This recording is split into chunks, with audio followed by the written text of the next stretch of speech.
Улсын хурлын гишүүд маань хуулиа уншаа. Наранбаатар гишүүнэ. Та одоо парламентод 2 удаа сонгогдсон. Энэ ерөөсөө тоглоом биш. Чон өгүүлж чадахгүй болохоор дэрлэгч ах шиг байна гэдэг шиг. 13,176 чон сүүлийн 4 жилийн хугацаанд бүртгэгдсэн Амгаланбаатар гишүүнэ. Байгаль орчны яамныхаа хариуцлагагүй байна. Холбогдох албан тушаалтнууд ажиллаа мэдэхгүй байна. Байгалийн өнөөс ашигласны төлбөрийн тухай хуулийн 22 дугаар зүйлээр урьдчилсан байдлаар тогтоогоод төлбөрөөс чөлөөлөгдөх, хөнгөлөгдөх бүх зохицуулалт орцсон байгаа. Эрүүгийн хуулийн 4-р зүйлдер ч орцсон байгаа. Эрүүгийн ямар нэг хариуцлага хүлээхгүй гэдгээрээ. Өнөөдөр өөрийгөө хамгаалах болон малс сүргээ хамгаалах зорилгоор зохицуулалт хийж байгаа бүх хэлбэр төлбөрөөс чөлөөлөгдөж байгаа.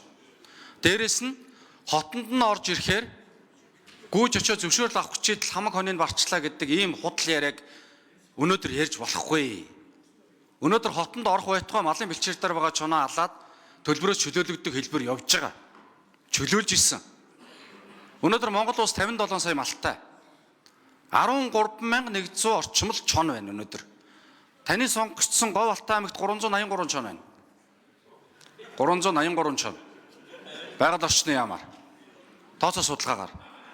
Өнөөдөр бид нар энэ тооцоо судалгаатай холбоотой асуудлуудаа байгаль орчин, уур амьсгалын өөрчлөлтийн яам, холбогдох аймаг сумын засаг даргын тамгын газрууд энэ дээр жоохон хариуцлагатай хандах хэрэгтэй.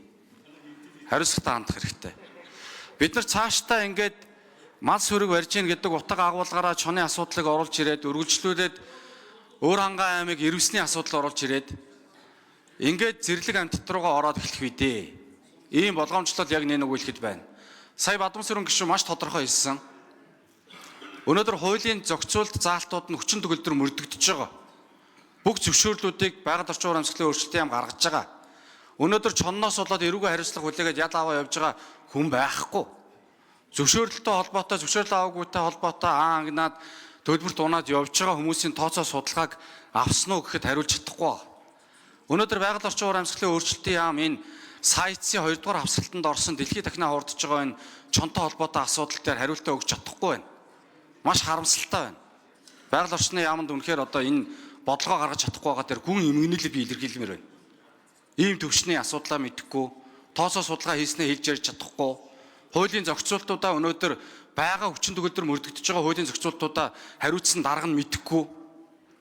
Энэ төрийн албаны тухай хуулийг бид нар нөгөө талдаа бас эргэж харах ёстой.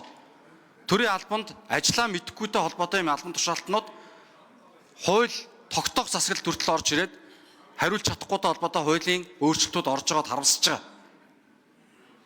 Тэгэхээр би энэ асуудлыг бол эсэргүүцэж байгаа. Байгаль орчин ажилжуулалтын сайдаар ажиллаж байхдаа ч гэсэн энэ дээр маш олон тохиолдлууд дээр ажиллаж исэн учраас бодит байдлын нөхцөл байдлыг мэдж байгаа хүний хувьд энэ бол болохгүй зүйл юм байгаа шүү гэдгийг бас онцлон тэмдэглэж хэлэх гэж байна. Баярлалаа.